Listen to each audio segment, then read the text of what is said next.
Moving on to Brooklyn. Brooklyn Nets. Ooh, yikes. I was hoping for more. I'll just say that. I was hoping for a competitive match. What a rough opening night. New Orleans Pelicans, a team that started, 1-13, 2-21 last year.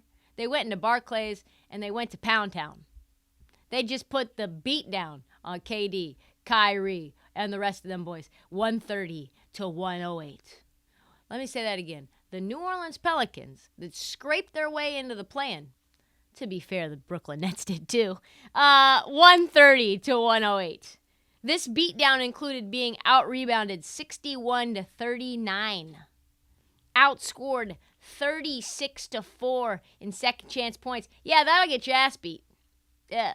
Question, wasn't that why they brought in Ben Simmons? Defense, rebounding, playmaking.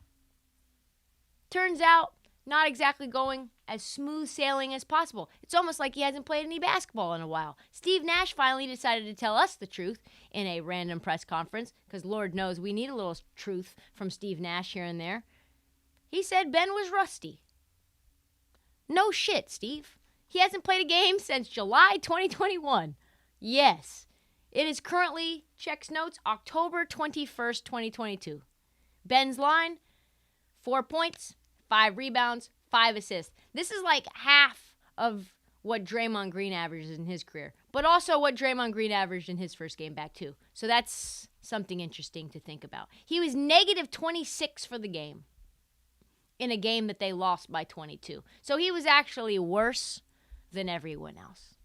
I don't think he's going to be that bad, let's be honest. I think he will figure things out. I'm more optimistic about Ben on this team than I am with him with Joel Embiid, and we'll talk about why a little bit later, not just because of the spacing, but because it turns out they really don't care about one another whatsoever.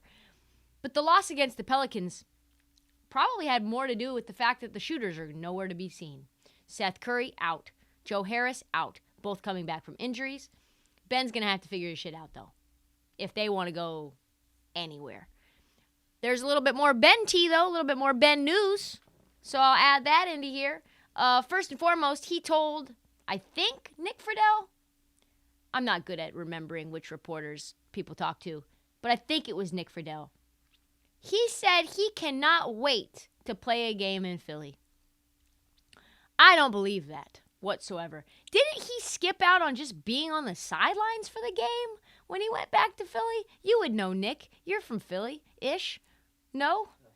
No, Pittsburgh. My bad. Scrap that.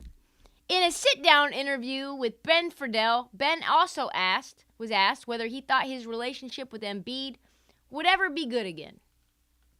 And he said, who knows? I can't predict the future. Don't want to make my mind up and say it's not possible for anything to change. But I don't talk to Joe.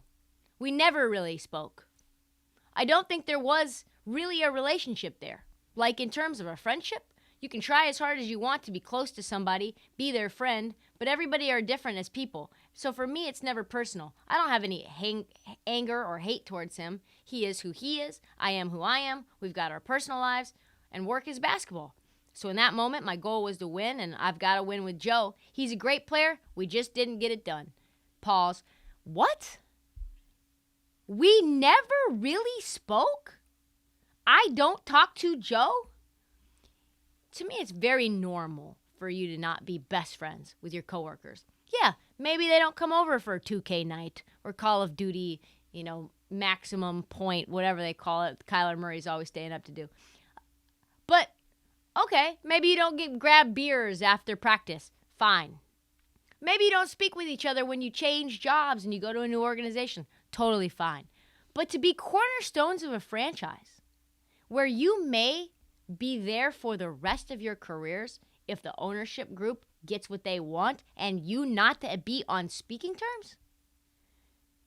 I am not shocked that this thing didn't work out because boy, oh boy, is that telling. But maybe the most surprising thing actually this week that happened to Ben was Kyrie Irving passing down words of wisdom to Ben Simmons. Words that I feel are sort of like the pot calling the kettle black. Kyrie, when asked about his thoughts on Ben fouling out in just 23 minutes. This is what he said.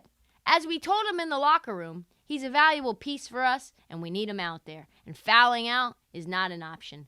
Playing aggressive is something we want him to do, but we also want him to play smart. Let's be honest. That's an interesting take from a guy who, let's face it, is not very reliable or very available for very long stretches at a time for his entire career from Boston to now Brooklyn.